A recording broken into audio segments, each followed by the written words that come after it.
Yes. Hi, Tom. Hi, Nick. I'm a bit nervous because I'm testing for the first time. Well, not testing. I'm applying it for the first time in a live recording. The new functionality of iPhone and Mac.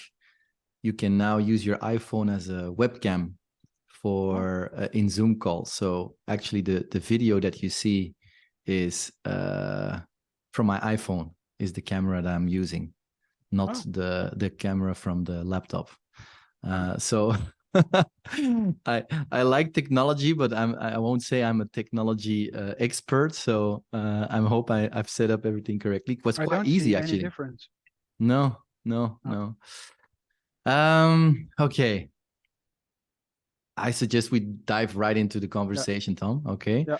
Good. Typically we start with some first opening questions so that our listeners can build up some personal connection with you. And I was wondering, if you look at 2022, who in your family surprised you the most this year and why? Mm, yeah, I had to think about this question, and I think I'm ending with or coming up with my kids because Mm-hmm. what I like about having kids, and they're 6 and 7 years old, two boys, is that is a kind of reflection of a life which starts again, so to say. And what I just find very funny is, let's say, the way they behave, just in general. So I don't have a very specific Mm.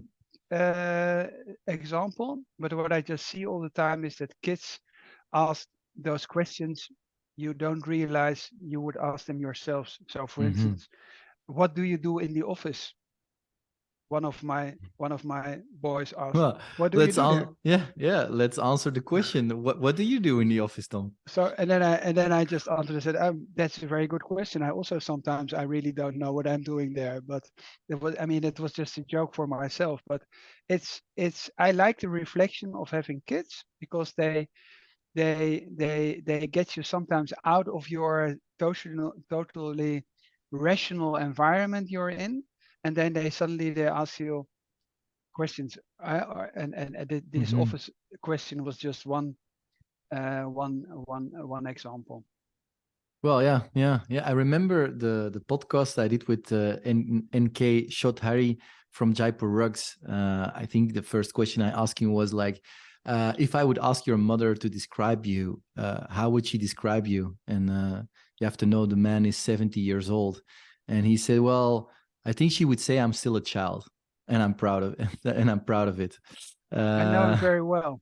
yeah. Ah, you know him very well. Yeah, Okay, I'm yeah, visiting him in January. yeah. There. Okay, good Yeah, to yeah. say greetings to him. Okay, I will. I will. But let me steal the question of your son. I think it's a good way to introduce also you as a professional and your company to our listeners. So, what do you do at work? Now, I could repeat the answer that I also sometimes don't know now, but that's what do I do in the office? We do mortgage advice, so just very normal if people want to buy an apartment or a house, and we work with a self-organizational structure. Yeah, so it's called holacracy. And you have different roles. And currently, I am the lead link, so the kind of CEO of the company, but that sometimes also rotates and depends a little bit on the situation. But I also did different uh, stuff in the past, or sometimes I do different stuff. So one of the Mm-hmm. things is also to do a lot of media, and that's the role I am in now. I take care of these media roles, or doing presentations about Viisi, Mm-hmm. etc. That's also a part of my role, because that's not, in our case, not doesn't have to be the CEO role. Okay. Um, And uh, well, now you already triggered my curiosity because you say I'm the lead, kind of the CEO, but also this sometimes rotates. yeah, Um, could you give an example? I mean, I think a lot of people in traditional companies are now really thinking, huh?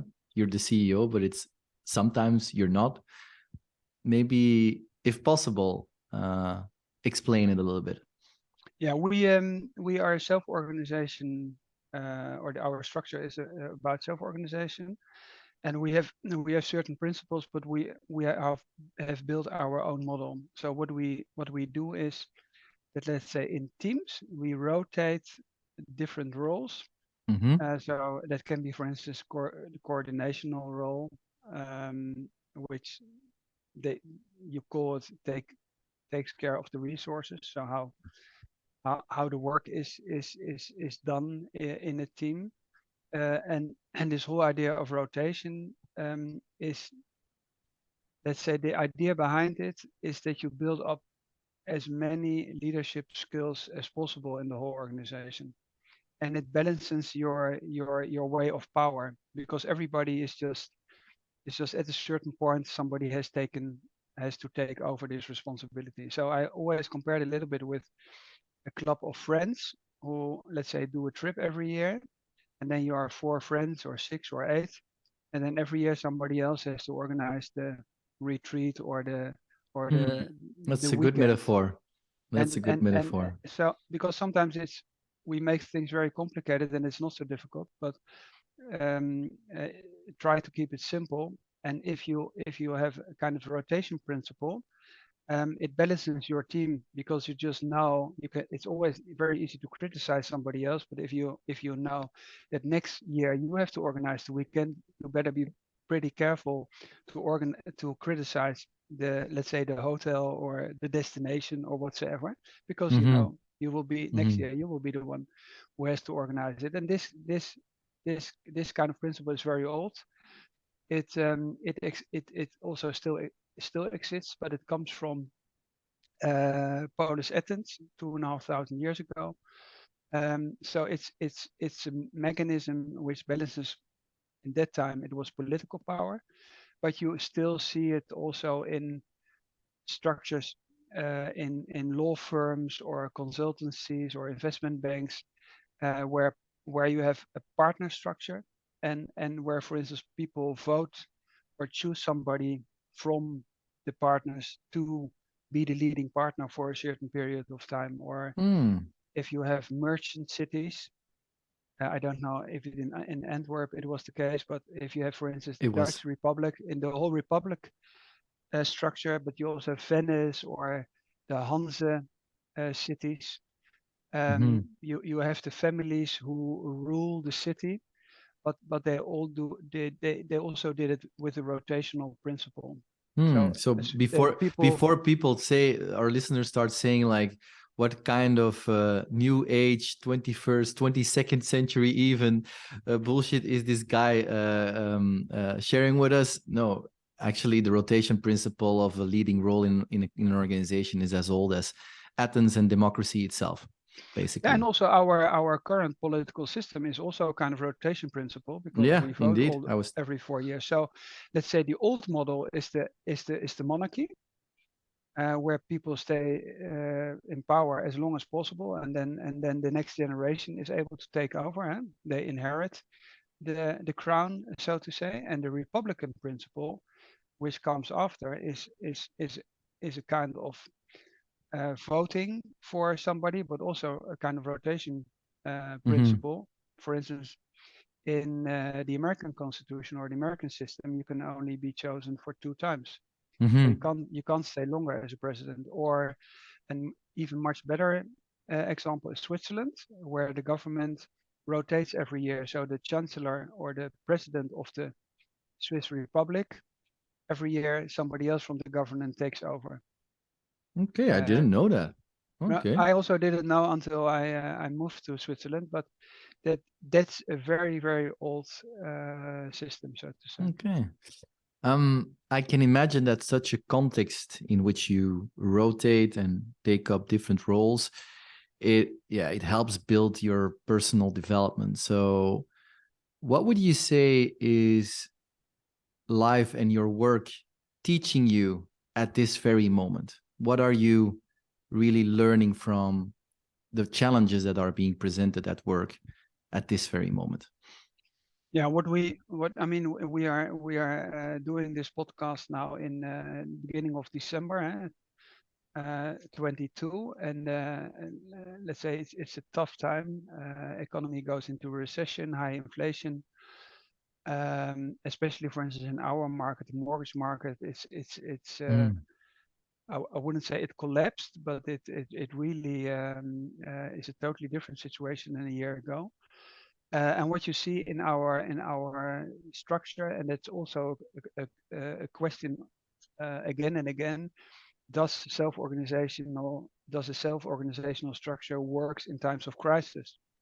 And it's really interesting to see that, let's say, in times of crisis, you have a kind of different principle.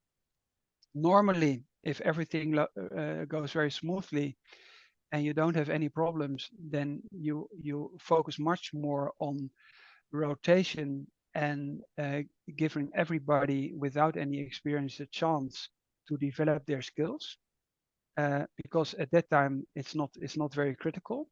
And then we always had the principle of rotation over experience, and we were Mm-hmm. always focusing on that because the normal reaction is somebody has done the job, let's say for half a year in a very good way, and then everybody says, Nick, you are doing so great as a facilitator or a moderator or a secretary or a lead link. Just continue because you did a great job. And then we always had to say, yes, that could be a very easy reaction and also a very easy decision, but that's not the goal. The goal is to give other colleagues also a possibility to learn, and then often you you just experience in a team that there are a lot of people are capable of a lot of stuff.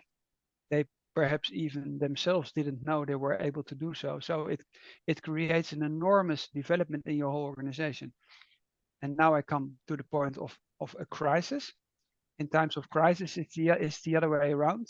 Then you have to focus in a totally different way. You have some difficult decisions to take in a lot of let's say businesses, and then suddenly experience and responsibility, which goes together, plays a much more important role than at that moment the rotation principle of giving an opportunity to somebody who is not experienced. Because if times get tough, then it's not the wisest situation or decision then to experiment Mm-hmm. if you're not experienced. So let's say if you would, I always like to take simple examples. So if the weather is very nice and you're sailing, then you can just say to somebody who is not a sailor, and I'm not a sailor by the way, Me will you neither. just take over? Do you want to sail a little bit? And then you can just learn and say, oh, I like to sail. But if you go into a thunderstorm, then it would make sense that the person takes over who is an experienced sailor. So, and Okay. that's something which at the moment we just see, and it's just nice to see that you are able to adapt in such a situation in a very fast way, and everybody also understands Mm. that it makes sense then to to hand over, for instance, responsibility Mm-hmm. to people who have done, let's say, Mm. the job 25 years and not Yeah. just arrived, let's say, a year ago. Tom, to be absolutely 100% clear and not create any misconceptions with our listeners, when you say in times of crisis it's experience over rotation, it still means it's experience within the self-organizing structure. It's not like, oh, it's crisis, we centralize the power back to one No, no, person with the most experience. You still remain within the same yeah, yeah, self-organizing structure. Yeah. yeah, Yeah. yeah. But let's say, just take an example. You have, for instance, a secretary role is a role where you have to be um, just, let's say, from functional skills, be able to have a lot of tabs open and a lot of metrics, etc., etc. And if you're not used to that, then it can be very stressful. And if you Mm-hmm. are experienced, then it is not stressful. Mm-hmm. Yeah, indeed. Um, Viisi, was awarded Great Place to Work both in the Netherlands and in Europe, right? Yeah, 4 Yeah. times we were number 1 in Netherlands.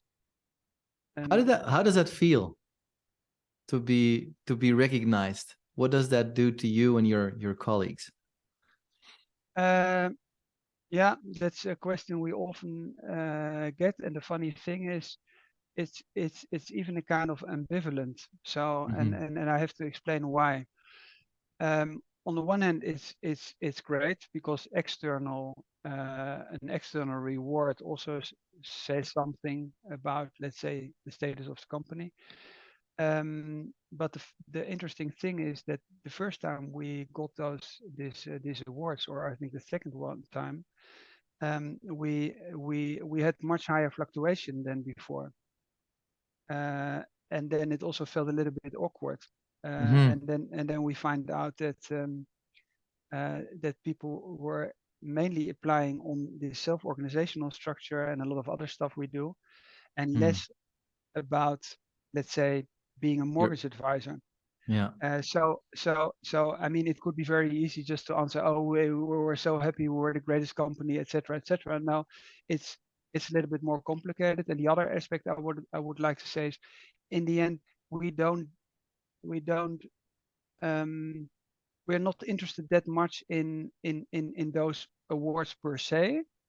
It's more about, it gives you a kind of structure, because you have to to reflect on certain topics once in a while, Mm-hmm. and you have to fill out, let's say, a questionnaire, etc. So it gives you a kind of rhythm, Mm. which helps. But in the end, the only thing which is decisive is what kind of, let's say, note, or what kind of feedback do you get from your own people. Mm-hmm. That's much more important than if you are done, let's say, number 1 or number 15. In the end, I mean, yeah, it's nice because everybody says, "Oh, you're a winner," and then we were 3 times in a row, or 4 times in a row, even number 1 in the Netherlands. But um, probably in the long run, I would say, if you're always, let's say, in this list, in this category of the first 10, and then everything is also fine. So I Mm-hmm. wouldn't make it Mm-hmm. more important than it is. Um, yeah, and I resonate with the experience that this type of publicity also has a downside, in the sense that it might attract a certain type of people that actually don't really fit with the actual core value that you're trying to create, but that are attracted because of the award that you receive. So Yeah, and I've it also can. And there's also another aspect on about this. So it also can create the kind of bias of overconfidence. mm-hmm, So you think at a certain moment, and that's also the reason, for instance, why we implemented the rotation principle. Because, let's say, after a certain time, you think that the success of a company, or the you think you have taken the right decisions, but that's not the case. So there's an enormous amount of luck. It depends on the mm-hmm, economic circumstances, etc., etc. And then at a certain time, let's say, if you would be, let's say, number 1 as an employer all the time, you say, okay, we're doing so brilliantly, we don't have to, we don't, we can't become better. We are yeah, already the best, so to say. So yeah. it's this kind of And idea of, maybe also, Tom, that I'm not saying it's the case, but it's what I experienced, that it can impact the psychological safety in the organization with people that do have tensions with the way things are going, but there's an immediate reaction like, hey, I mean, they bagatelize, I don't know if that's an English word, but downplay. they downplay the tension someone expresses, Yeah. like, hey, come on, we're the number 1 greatest place, what are you complaining about? Okay, maybe can you so I will share with the release of the podcast the document that your colleague Mark Peter, the link to the cultural audit, where Well, it's a fantastic document, by the way. My compliments, and every single detail of how you guys work is beautifully described there. But we can summarize it into 10 rules, I might say. Could you maybe just present those 10 rules briefly? And then I want to ask you a little bit about how these rules came about. And then we'll zoom into 2-3 of those rules in detail. Okay? Yeah. I will start by saying how we came to those 10 rules. I wrote an article on the platform Corporate Rebels, which, by the way, I mean, you know the platform. I think people who listen to your podcast are probably also familiar with the Corporate Rebels, and if they are not, it makes sense to have a look at the website. And then one of the founders of the corporate role said, "Could you please summarize it or just put it in a more practical way?" And then I just started to write them down, and then finally there were 10. And the 10, I let's say the topic is, we call it less is more, and that was the article I wrote about less is more. And then the question was, okay, what are the practical examples of that? And the practical examples of less is more is the one we already a little bit discussed. No bosses, but primus inter pares. That is rotation principle. Then the second one is no functions role. We have those roles, and we don't have any business cards. So it's very simple. We only have one title. It's called visionaire, so somebody who works for Viisi. We work with autonomy, and we also touch a little bit upon that topic with holacracy. So not the permission culture. We work in a horizontal way, so very team focused. That doesn't mean that there aren't layers, but the main decision making structure is a horizontal one. We don't have bonuses, but fixed salaries. We don't have performance reviews, only peer-to-peer feedback in the teams on a daily basis. We don't have classical HR hiring, but the teams hire themselves. We don't have handbooks. We only have the so-called golden rule. And that means that you treat other people like you want to be treated yourself. We don't have budgets. Or let's say we have budgets, but we try to avoid budgets as much as possible, which is called beyond budgeting, also not invented by us. And we have a culture of radical transparency, and that means that we share everything which is possible. So the principle is exactly the opposite. We share everything, or there must be a good reason not to share it. And that means, for instance, client data is not shared. But for instance, the culture audit, as you just mentioned, is normally a document which is not shared. And then we asked Great Place to Work and said, okay, shall we just share our culture audit? Because we want to inspire as many people as possible, and people can just inspire themselves. I mean, they don't have to copy our model, but perhaps it's a good inspiration for a lot of people. And I said, yeah, you can share, but it's not normal to share your cultural audit, because the cultural audit is, as an audit often is, something which is a kind of secret document for internal purposes. So we changed it. How there's a misconception that often comes back when people talk about self-organization, and it's like it's the perception that there are no rules, everybody can just do what they want, which is obviously the recipe for chaos. And as your 10 rules are a great example, you guys have crystal clear rules, very simple, less rules than in a typical organization, but the rules that are there are very clear and understandable by everybody.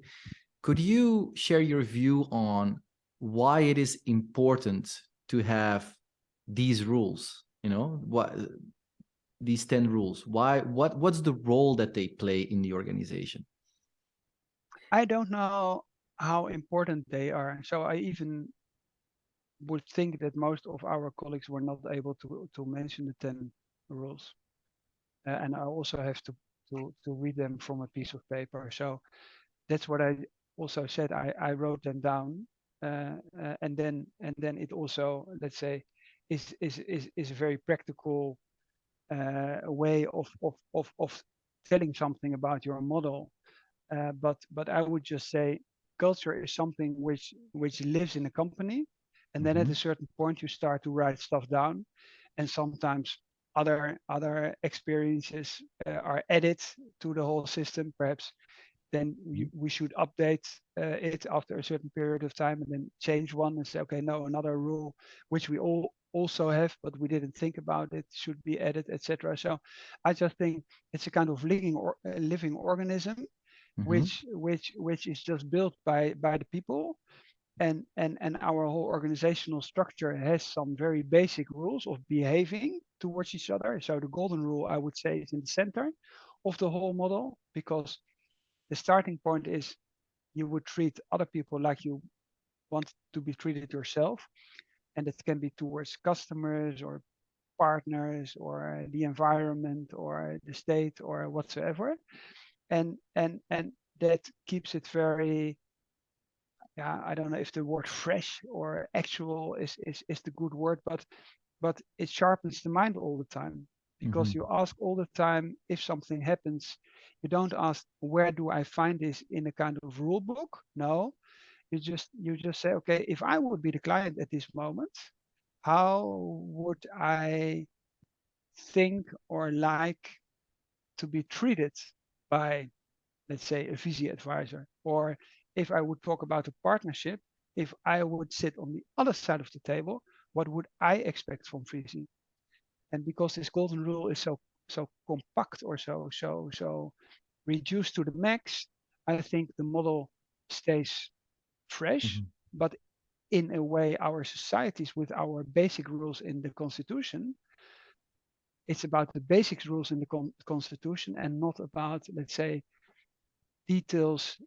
I mean, you can have details in certain fields, but it's about the main topics, and to stay focused on the main principles of your organization. I think So that's the core. so the role that you want these principles to play is that people in their daily rituals and practices, they're doing stuff and then reflect on, okay, is this my interpretation of, for example, the golden rule? Is this how I would like to be treated by a Viisi advisor? So that's the rule. It's kind of a moral compass for people to benchmark their decisions and their activities. Yeah, it's, you could even say it's more kind of principles for working together, then, because rules always have something, a kind of bureaucratic connotation, like if you talk about tax rules, etc. Doesn't have to be, but if you take, for instance, this book of the Netflix founder, No Rules, um, it always a question of a kind of definition. So I would call them principles, which is much nearer to how do we behave to each other than this idea of a rule which has a kind of bureaucratic connotation. And if imagine that I would start working for Viisi, how do I learn about these principles? Is this something that's integrated in the recruitment process? Is this something that you learn just by working there with ups and downs, or how does that work?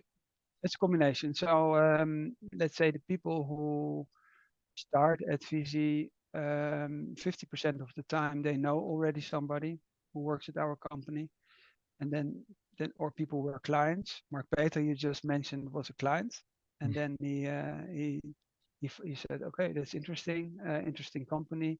Never would have thought he would work for a mortgage advisor. And then we have 25% of people who read about the company. So I would say we are in an exceptional situation that people who apply for, let's say, apply at our company already are a little bit familiar with the way we work. Then you have the onboarding, and then you go into detail. That's also a topic, for instance, where Mark Peter plays a very important role. And then we share, let's say, that's the way we work at Viisi, and then we explain what self-organization is, etc., etc. But the, the last part you mentioned, just let's say learning or working on the job, is, I think, in most companies the most decisive part, because let's say if you just join, for instance, a session, if you join a meeting, which by the way everybody can do, there is a holacracy safari, it's called, every Monday morning, and people are just able to join, and then they see how do we work together in this meeting Mhm. structure. So I think in the end you can tell people from a theoretical aspect how things work, but in the end you just have to do it. It's a little bit telling about how a hamburger tastes, but in the end you have to take a bite and then say, okay, do you like a hamburger or not? So I think this practical way of just working together, and then it evolves. And what's very interesting is that if you have a kind of structure, people adapt automatically to the structure. So for people who join and and who don't have an enormous amount of working experience, it's their reality.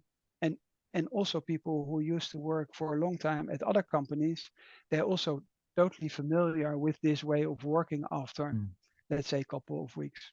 Yeah, the impact of set and setting in which you the set and Yeah. setting in which you work, yeah, heavily impacts your mindset and your behavior indeed.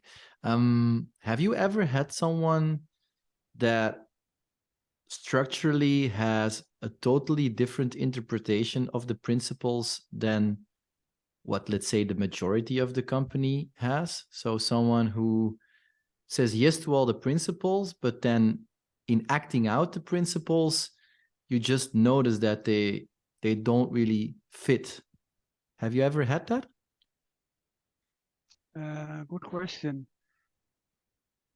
A very, let's say, strong examples we don't have, but it has to do also with the fact that, let's say, most people are pretty young.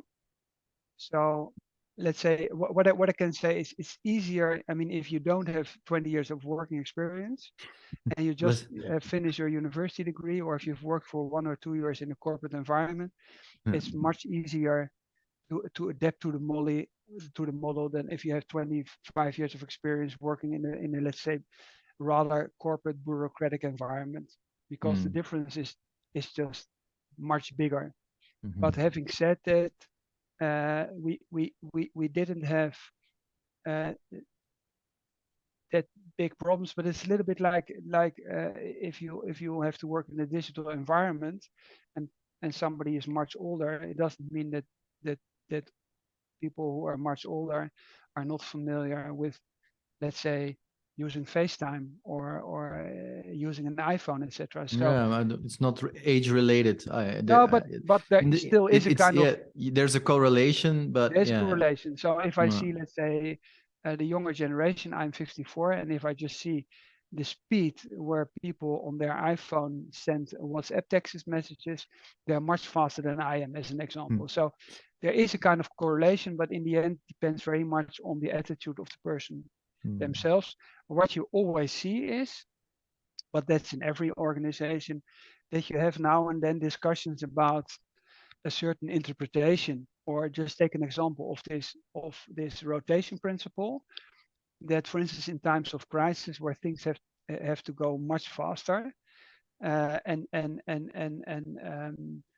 sometimes are, let's say, more difficult, uh, uh, then it's important to explain that that the structure doesn't change, or the model of self-organization doesn't change, but the principle of experience is more important in times of crisis than normally, and that should, let's say, play a more decisive role mm, than the rotation. That's very normal. But if you, let's say, if you have to just take the soccer tournament at the moment, the World Championships, if you have to take a penalty, and somebody's very experienced, and you are Ronaldo, then it would be strange to give somebody opportunity who has never done those penalties at a World Soccer Championship, to say to this person who plays his second match. Do you want to take the first penalty? No, Mm-hmm. then probably Ronaldo should take the first penalty. Mm-hmm. So Yeah. so Again, it's, a I good think, metaphor. yeah, I think these practical examples show that, let's say, with common sense, you can solve most problems in a company, as you also solve problems in daily life. Mm-hmm. Okay, let's zoom in into a couple of these principles. I'd like to start with no bosses, but primus inter pares. We already talked about a little bit about the rotation principle. So it's not all in the. I would say the leader or the lead link depends on the context and the situation. And it's not always the same person. I guess a lot of companies ask themselves, yeah, but how does that then work in really in practice? You know, is it crystal clear for everyone who will take the final decision depending on which topic is being decided? Or so maybe touch a little bit on that. Yeah, I'll just take another example. I take our credit department, and let's say if 6 colleagues work together in the credit department, and then every half year somebody else takes over this coordination role. And it's a little bit comparable, let's say, with all those agile developments or projects. It's more a kind of project role. Mm-hmm. But it's not a huge role. So it's not because everybody has responsibility for its own role. It's more about kind of coordinational responsibility. It's not about telling other people how to do their work, Yeah. because everybody is owning the responsibility of their own role. And you can Mm-hmm. just also, in our structure, you can just look that up and then see what accountabilities every role has. So a lead link has nothing to do with the accountabilities of those roles. It's more about let's say, if you have a certain amount of work that somebody has to check. Okay, in the past it was very simple. Once a day you got a lot of letters, and then you had to decide, okay, if you have a team of so many people, who is going to do who is going to answer which letter. And has somebody much more work to do than the other one, and then somebody has said, okay, so we just discuss this, and then also try to level the workload in the team. So leveling the workload in the team, which is then called the resources. So what kind of capabilities do you have in your team to get the work done? That's more leveling about the resources. But it also can be that, let's say, somebody has a private situation where somebody has less possibilities of taking care of a lot of stuff, and then you also have to balance this. Mm-hmm. That's Yeah. more or less the So role.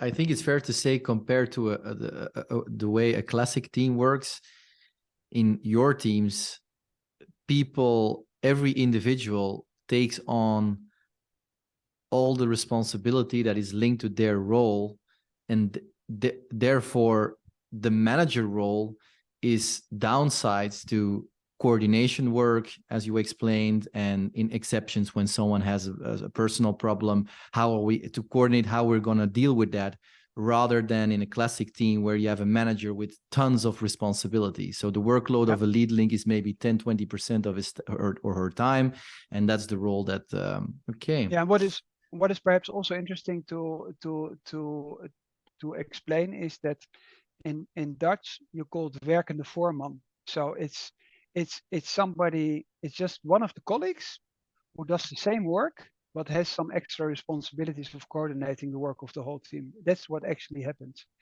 And that if you let's say take the continental European Rhineland capitalism, how they call this, the small medium-sized enterprises, then you just have, and you have this still everywhere. Let's say if you have a painting company, or you do something together, then you just have a guy who also works on the construction site, but who is still taking care of the team. but he's not standing just by his side and telling the other ones how to paint the new windows. No, he also paints a window, but he's just the guy who is in charge of 4 people painting the windows of this new construction site. Yeah, indeed. I'm going to touch on the principle on feedback. So you said no, not yearly evaluation, but feedback, day-to-day, peer-to-peer feedback.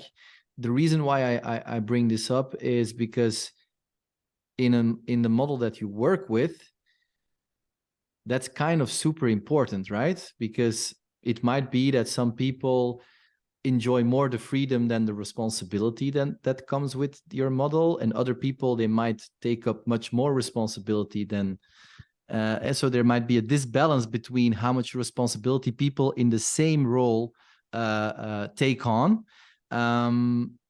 which might create tensions. Doesn't have to be, it might create tensions, and the way to tackle those tensions is when people openly give feedback to each other.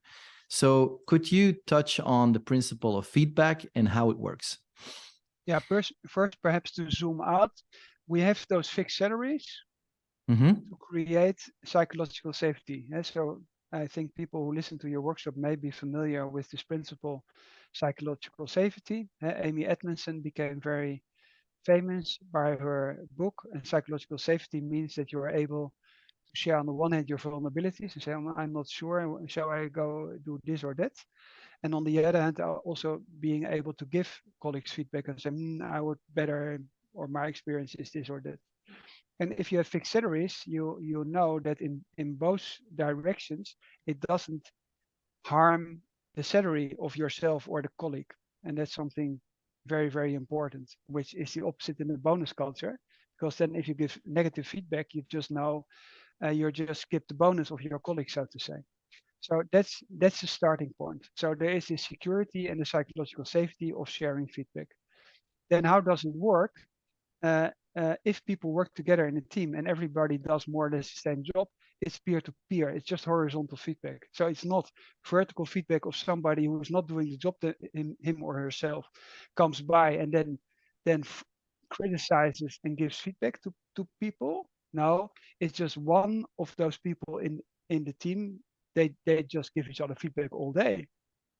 And I think the starting point is that you are able to share your doubts. So doubts or not being sure is something positive.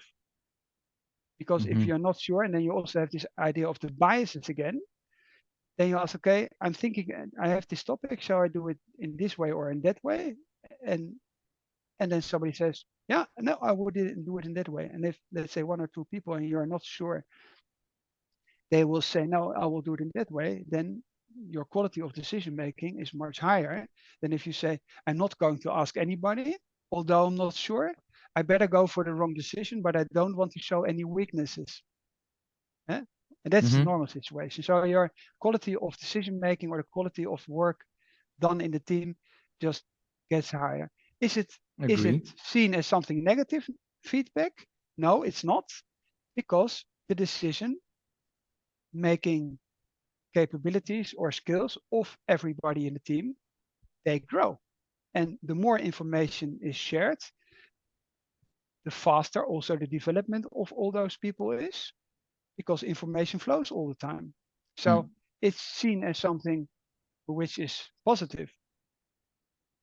Fully agree. And so my follow-up question is really on the nitty-gritty. So I fully agree that quality of dialogue, quality of information flow is much higher than in the classic team setup.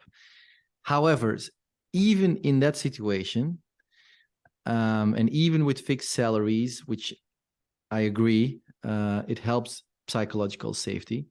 There's also the fact that you also have the fact of emotions. That's some people are just better in giving feedback than others, and some people are better in receiving feedback than others. And if, imagine I give feedback, I try to give feedback to my colleague, and every time the colleague reacts very defensively, right? Almost toxically. And you notice that he doesn't listen to me, but when the lead link, you, for example, one of the founders of the company, says exactly the same thing. He listens well, right? It's really, so this is nitty gritty. You're already, No, information flow is high, quality is high, it's much better, but still there you have that personal, the emotional part of giving feedback. Is there anything you guys do to support your people in that, to create a context where people are supported in that? I don't agree with you. So I lost your sound. Okay. Now it's back. Yeah, now it's back. I wouldn't actually agree. So research shows that, let's say, peer-to-peer feedback on just a second, Tom. Just a second. The music starts playing. I don't know what's happening. I don't hear anything.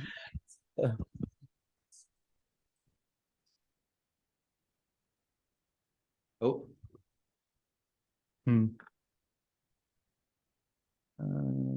Okay.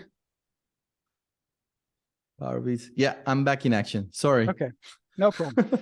So I would say that research shows that peer-to-peer feedback of direct colleagues is more productive than vertical feedback also of the lead link. Fully agree. Although let's say the lead link in normal teams is still on a horizontal basis, but this feedback is given, let's say, if you have tactical or a daily check-in or a daily stand-up, etc.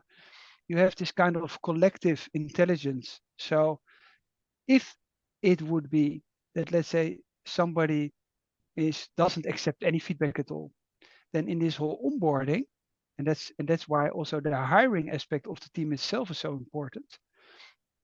A team hires an extra colleague,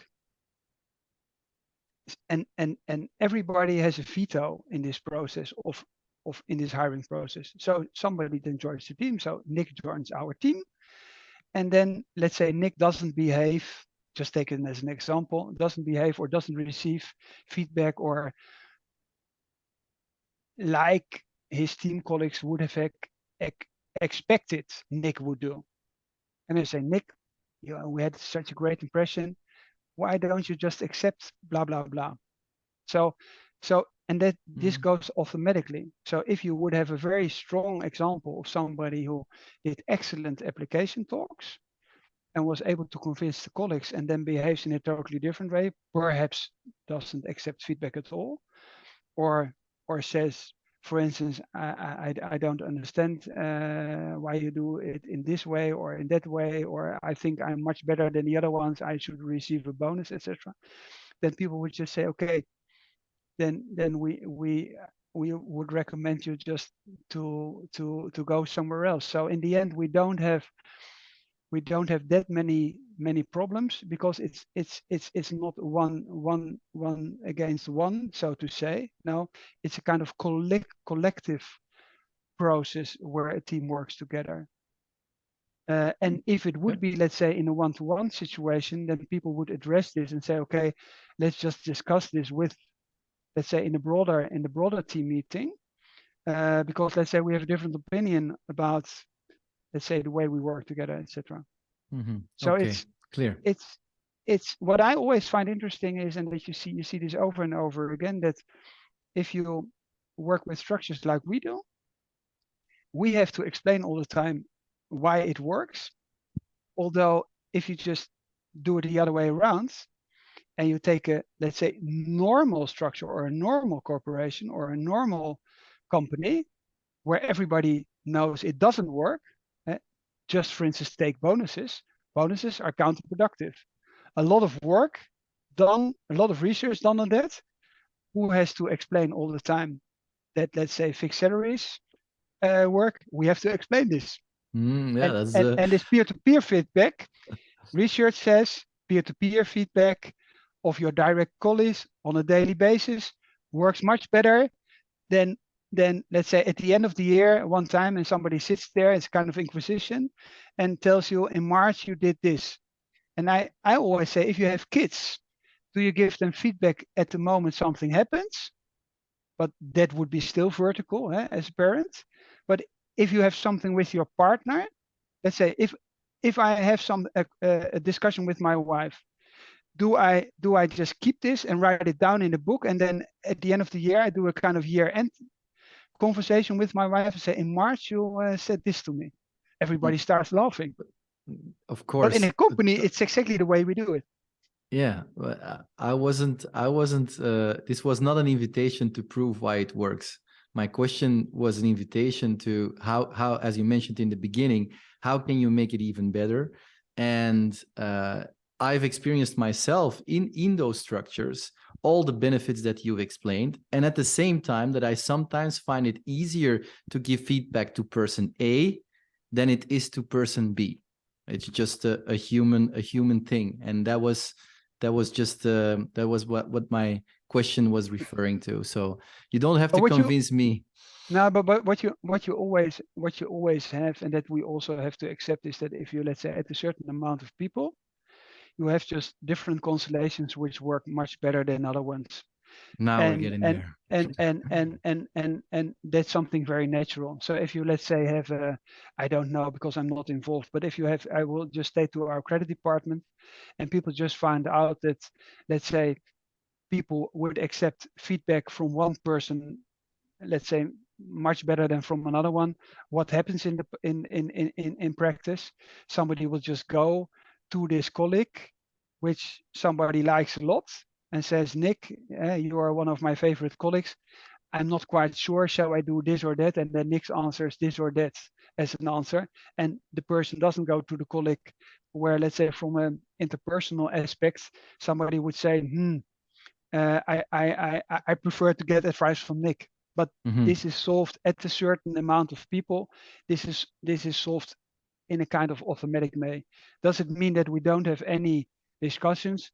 No, you always have on certain topics discussions, and people have different personalities. But what is a good example, what we also do, and that could be, let's say, more technical answer, what we do map is with a kind of strength finder profile, how people interact in those teams. So, and then if people are very familiar with this kind of different personalities, people would say, okay, I think you have a kind of misunderstanding because you have this kind of profile and your colleague has this kind of profile, and you're just communicating on a different level.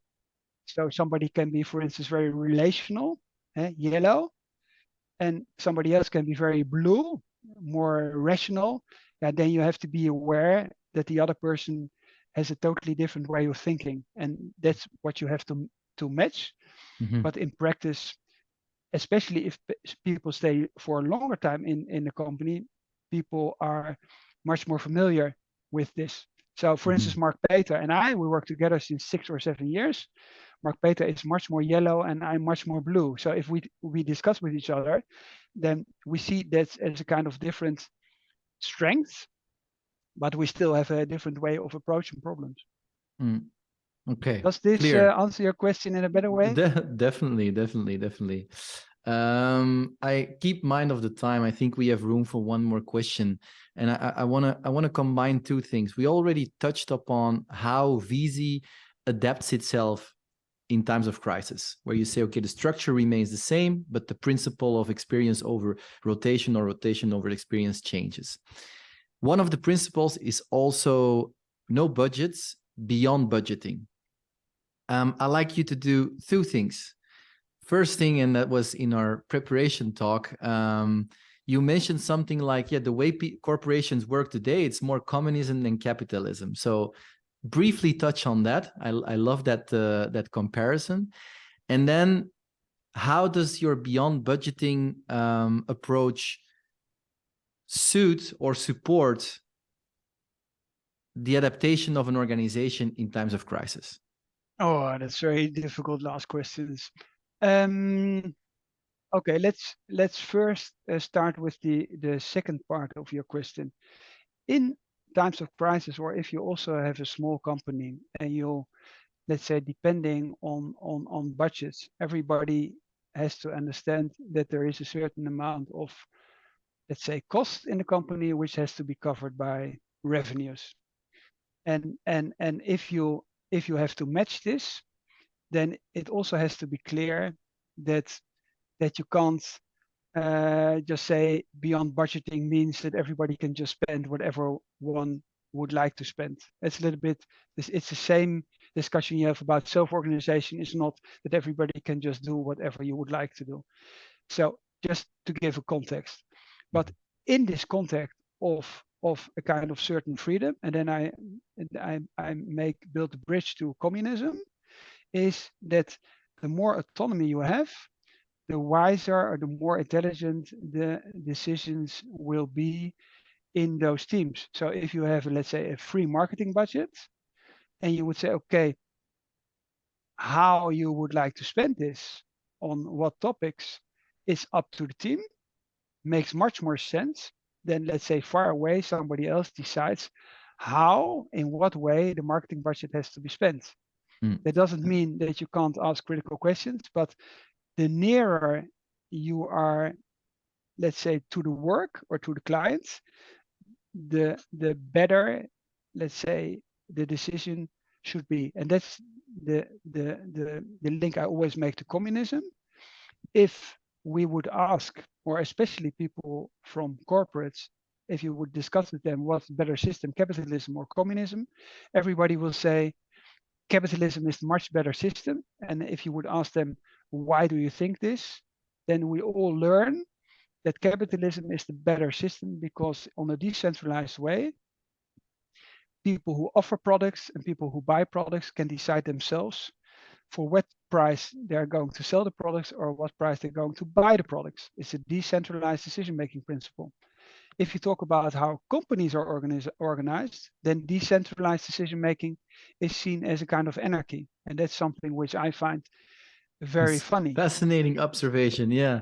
Yeah. So I would say, as long as a team stays in the boundaries of the budget,